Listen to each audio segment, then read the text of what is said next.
बिस्मिल्लाहिर्रहमानिर्रहीम। इय्याका नअबुदु व इय्याका नस्तईन। मेरे पाकिस्तानियों, इस वक्त आप देख रहे होंगे कि सारी दुनिया कोरोना वायरस की जंग लड़ रही है और हर मुल्क अपनी कैपेसिटी के मुताबिक लड़ रहा है। जो इस वक्त एक मुल्क कामयाब हुआ और अब तक सबसे कामयाब मुल्क रहा वो है चाइना। और चाइना ने अपने वुहान शहर जो था उनका वुहान, उधर उन्होंने तकरीबन 2 करोड़ लोगों को बंद कर दिया, लॉकडाउन कर दिया। और लॉकडाउन करके उन्होंने आज इस कोरोना की वायरस के ऊपर काबू पा लिया है। अगर हमारे भी चाइना के हालात होते तो मैं आपको यकीन से कहता हूं कि आज मैं पाकिस्तान के शहरों को बंद कर देता, सब मुकम्मल तौर पे बंद कर देता। लेकिन हमारा मसला ये है कि 25% हमारी आबादी शदीद गुर्बत में रहती है। मतलब कि 2 वक्त की ऐसे घराने हैं जो कि 2 वक्त की रोटी नहीं खा सकते, और उसके ऊपर 20% ऐसे लोग हैं जो गुर्बत की लकीर के इर्द गिर्द हैं। यानी अगर एक झटका पड़ता है तो वो भी उसके नीचे आ सकते हैं। तो हम बात कर रहे हैं तकरीबन 8-9 करोड़ लोगों की। तो अगर हम लॉकडाउन करते हैं और इन लोगों का हम ध्यान नहीं रख सकते, जो बिल्कुल बेरोजगार होकर घरों में बैठ जाते हैं, जिनके पास खाना पीना नहीं होता, तो ये कोई कभी ज़हन में डाल लें, कोई किसी किस्म का लॉकडाउन कामयाब नहीं हो सकता। लॉकडाउन अगर हम करें और हमारे कच्ची आबादियों के अंदर एक एक कमरे में 7-7, 8-8 लोग, उनको हम कहेंगे कमरों में बंद हो जाओ, और हम उनको खाना भी ना पहुंचा सकें, कोई लॉकडाउन कामयाब नहीं होगा। और अगर किसी का ख्याल है कि लॉकडाउन कामयाब हो जाएगा अगर हमारे डिफेंस के या इस्लामाबाद के बड़े सेक्टर्स के लोग अगर वो बंद रह जाए तो कामयाब हो जाएगा, कभी इसलिए कामयाब नहीं होगा कि ये एक ऐसी बीमारी है जो अमीर और गरीब में फर्क नहीं करती। अगर गरीब इलाकों के अंदर लोगों ने लॉकडाउन ना माना और वहां वो मिलते रहे, और वैसे भी मुश्किल कि अगर वो करीब करीब रह रहे हैं और 6-6, 7-7, 8-8 लोग एक कमरे में, तो अगर हमारा ख्याल है कि अगर गरीब इलाकों में वायरस रहेगी और वो अमीर इलाकों में नहीं आएगी, ये हमें समझ आना चाहिए कि दुनिया में आज आप देख लें क्या हो रहा है। बर्तानिया के प्राइम मिनिस्टर को कोरोना वायरस हो गई है, तो ये कोई फर्क नहीं करती किसी। इसलिए ये सारी कौम मिलके इस वायरस के खिलाफ जंग लड़के सिर्फ जीत सकती है, ना कोई गवर्नमेंट जीत सकती है। किसी का अगर ख्याल है, अगर अमीर तरीन मुल्कों का ये हाल है आज, अगर अमेरिका का ये हाल है, तो आप खुद ही समझ लें सिर्फ वसाइल से ये कभी भी जंग नहीं जीत जा सकती। ये सारी कौम इंशाल्लाह जब मिलके लड़ती है तो तभी वो जीत सकती है। हमारे साथ हमसाया मुल्क में देख लें, उनकी हुकूमत ने फैसला किया या 2 या 3 दिन पहले कि सारा हिंदुस्तान को वो लॉकडाउन कर देंगे।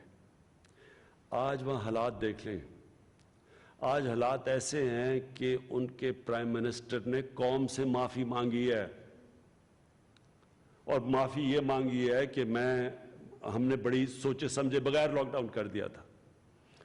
और अब हिंदुस्तान का मसला क्या है?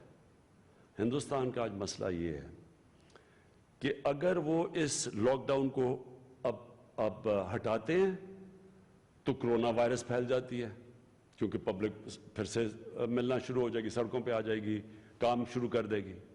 और अगर वो लॉकडाउन को रखते हैं जिस तरह का उन्होंने लॉकडाउन किया है, तो लोगों का खदशा है भूख से मरने का। आज ही लोग सड़कों पे आ गए हैं, भूखे लोग हैं।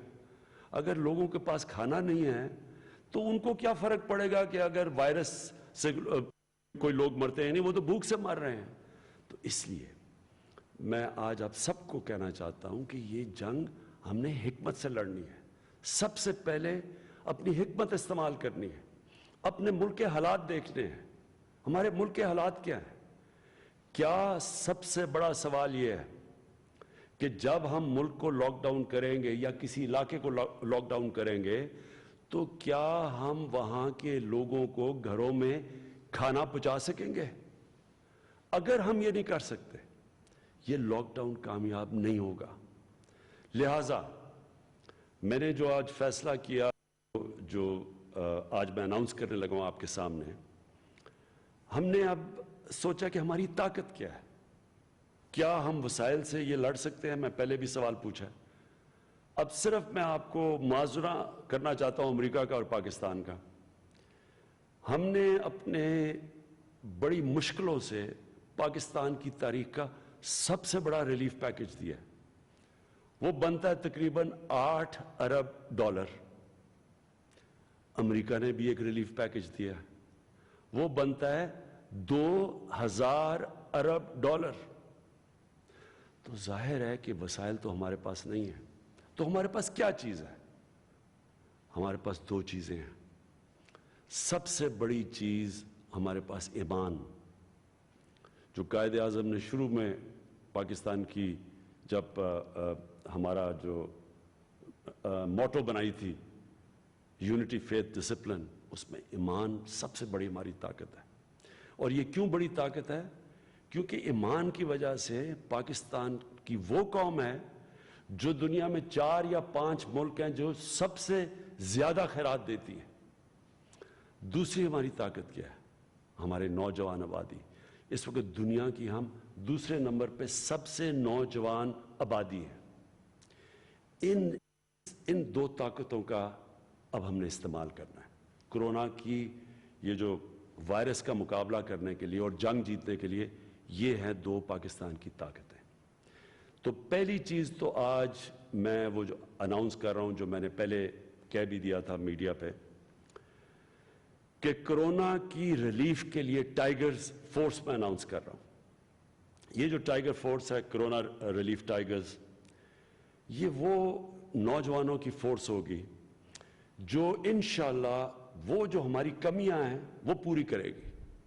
ہماری فوج کے ساتھ مل کے، ہماری ایڈمنسٹریشن کے ساتھ مل کے یہ وہ فورس ہوگی کہ خدا نہ خواستہ اگر یہ پھیلتی ہے، کتنی تیز پھیلتی ہے آج کوئی بھی نہیں یہ کہہ سکتا. ہمارے یہاں پورا پرائم منسٹر آفس کے اندر ایک سیل بیٹھا ہوا ہے جو مانیٹر کر رہا ہے، جو ڈیٹا دیکھ رہا ہے، جو ٹرینڈز دیکھ رہا ہے. اور انشاءاللہ 1 ہفتے تک، 5 دن سے 1 ہفتے تک ہم آپ کو بتا دیں گے کہ یہ کس طرف جا رہا ہے. یعنی کیا یہ زیادہ تیز اونچی جانے لگی ہے یا آہستہ سے اوپر جانے لگی ہے.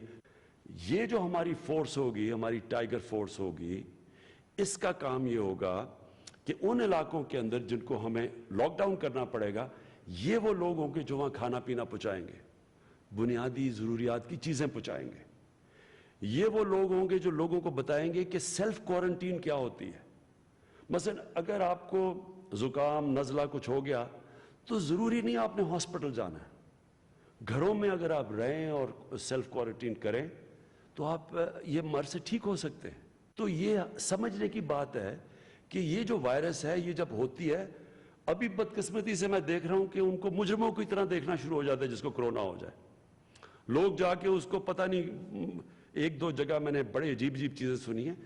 کرونا وائرس صرف، پھر سے میں سب کو قوم کو بتانا چاہتا ہوں، یہ صرف بوڑھوں کو اور بیمار لوگوں کے لیے خطرہ ہے.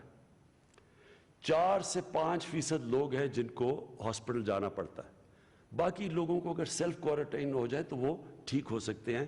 اور انشاءاللہ ہمارے جو کرونا ریلیف ٹائیگرز ہوں گے، یہ جا کے لوگوں کو بتائیں گے، اس چیز کا اویئرنیس ہوگی. اس میں ہر قسم کے لوگوں کو ہم دعوت دے رہے ہیں. ینگ ڈاکٹرز ہیں، نرسز ہیں، ہمارے اسٹوڈنٹس ہیں، ہمارے انجینئرز، کسی بھی شعبے کے ڈرائیورز ہیں، مکینکس ہیں، کوئی بھی اس میں شرکت کر سکتا ہے. اور ہم یہاں اپنے ڈیٹا بیس سے آپ کو باقاعدہ آرگنائز کریں گے اور بتائیں گے کس کس علاقے سے آپ لوگ ہیں، اور ان علاقوں کے اندر انشاءاللہ ضرورت پڑی تو آپ کو ہم پھر بتائیں گے کہ آپ نے کیا کرنا ہے. ہم انشاءاللہ یہاں سے بیٹھ کے اس کا پورا جائزہ بھی لیتے رہیں گے، اس کو اینالائز بھی کرتے رہیں گے.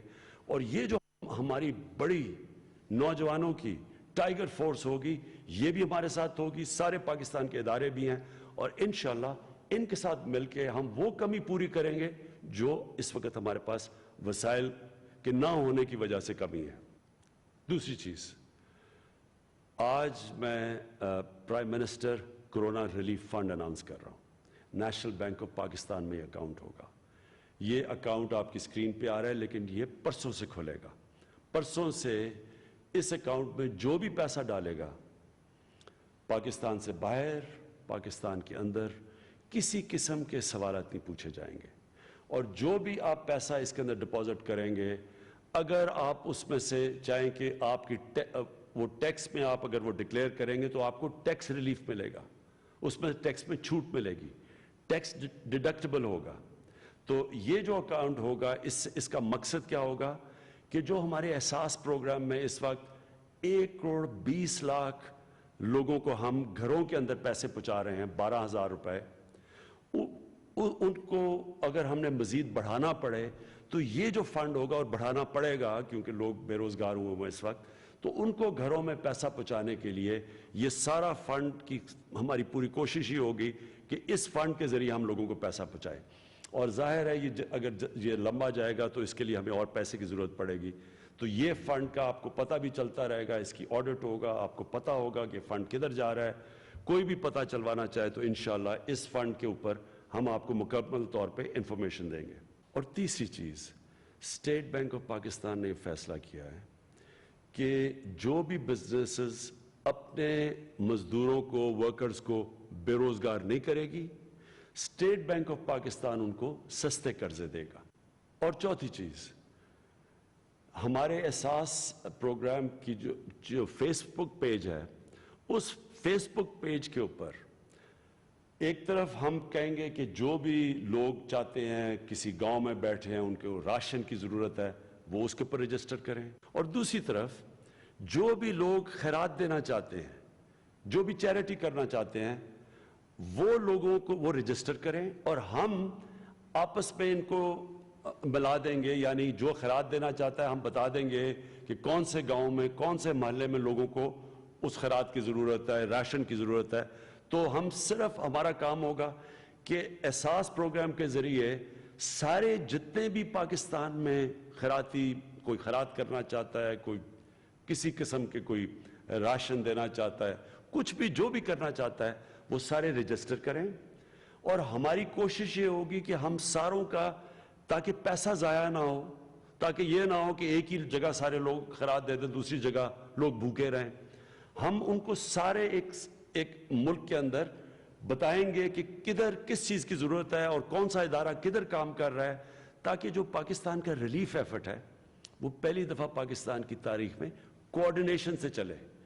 मैं जब रिलीफ काम कर रहा था फ्लड्स के अंदर, और उससे पहले जो ज़लज़ला आया था तब, तो कई जगह ये हम देखते थे कि सारे लोग जाके एक ही जगह सामान दे देते थे, और पहाड़ी के दूसरी तरफ, मसलन जो पहाड़ों में जब ज़लज़ला आया था तो दूसरी तरफ लोग भूखे थे और वो ट्रक लूट रहे थे। और कई जगह हो रहा था कि जब इतना ज़्यादा सामान था कि लोगों ने सामान बेचना शुरू कर दिया और दूसरी तरफ भूख थी।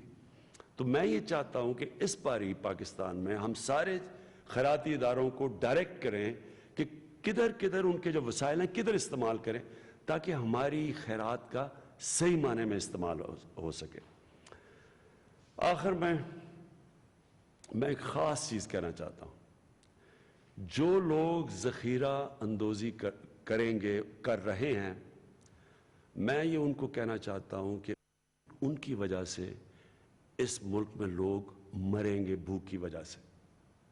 आप जब ज़ख़ीरा अंदोज़ी करते हैं, जब आर्टिफिशियल चीज़ों की कमी होती है, उसको देख के सारे लोग चीज़ें अफरा तफरी में जाके, घबरा के, खौफ में सारे लोग जाके चीज़ें खरीदने शुरू कर देते हैं। उससे ये होता है कि एकदम कमी हो जाती है और चीज़ों की कीमतें आसमान पे चली जाती है, और उससे क्या होता है, हमारे कमज़ोर और गरीब लोग भूखे रह जाते हैं। इस मुल्क में कोई कमी नहीं है अनाज की। इसलिए मैं ख़ास तौर पे आज कहना चाहता हूँ उन लोगों को जो लोगों की भूख और तकलीफ पे पैसा बनाना चाहते हैं कि आपके खिलाफ रियासत बड़ा सख्त एक्शन लेगी। वो एक्शन लेगी, आपको इबरतनाक सजाएं दिलवाएंगे हम, क्योंकि आप जिम्मेदार होंगे अगर यहां इस मुल्क में लोग भूखे मरे।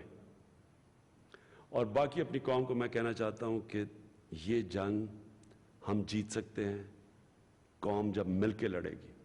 اس میں سب سے زیادہ ضرورت حکمت کی ہے. حکمت ہم نے بحیثیت قوم استعمال کرنی ہے.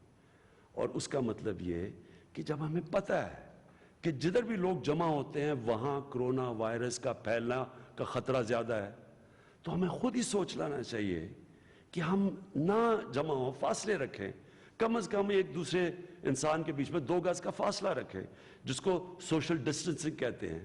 ہم خود اپنا ذہن استعمال کریں, کیونکہ یاد رکھیں ہم کسی کی زندگی خطرے میں ڈال سکتے ہیں, اور کسی کی زندگی کا مطلب اپنے بوڑھے اور بیمار لوگوں کی زندگی خطرے میں ڈال سکتے ہیں, صرف اس لیے کہ ہم احتیاط نہیں کریں گے. پاکستان وہ ملک ہے جو اسلام کے نام پہ بنا تھا, اور ہر مسلمان مدینہ کی ریاست کو رول ماڈل سمجھتا ہے, کیونکہ وہ نبی صلی اللہ علیہ وسلم کی سنت تھی. مدینہ کی ریاست کے اندر نبی صلی اللہ علیہ وسلم نے 2 چیزیں ہمیں بتائی تھیں. سب سے پہلے دنیا کی تاریخ کی پہلی فلاحی ریاست بنی تھی, یعنی کہ ایک انسانیت کا نظام بنا تھا. ریاست نے سب سے پہلے ذمہ داری اپنے کمزور طبقے کے لیے تھی, اور آج بھی ہم نے اگر یہ جنگ جیتیں گے, اگر ہم بحیثیت قوم وہ کمزور طبقوں کو جو کچی آبادیوں میں رہتے ہیں, جو بیچارے ڈیلی ویجرز ہیں, جو بیچارے اس وقت گھروں میں بیٹھے ہوئے ہیں, نوکری نہیں ہے, پیسہ نہیں ہے, اگر ہم نے یہ جنگ جیتنی ہے تو جب تک ہم ان لوگوں کا دھیان نہیں رکھیں گے ہم یہ جنگ نہیں جیت سکتے.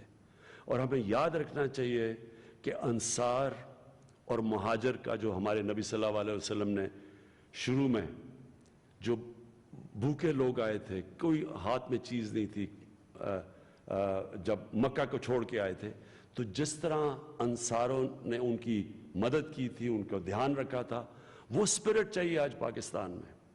یہ جو ذخیرہ اندوزی کرتے ہیں اور لوگوں کی تکلیفوں پہ پیسہ بنانے والے لوگ ہیں, ان کو ہم نے شکست دینی ہے, اور ہم نے وہ سپرٹ پیدا کرنی ہے جو یہ قوم مل کے انشاءاللہ کرونا وائرس کی جنگ جیتے گی. پاکستان پائندہ باد.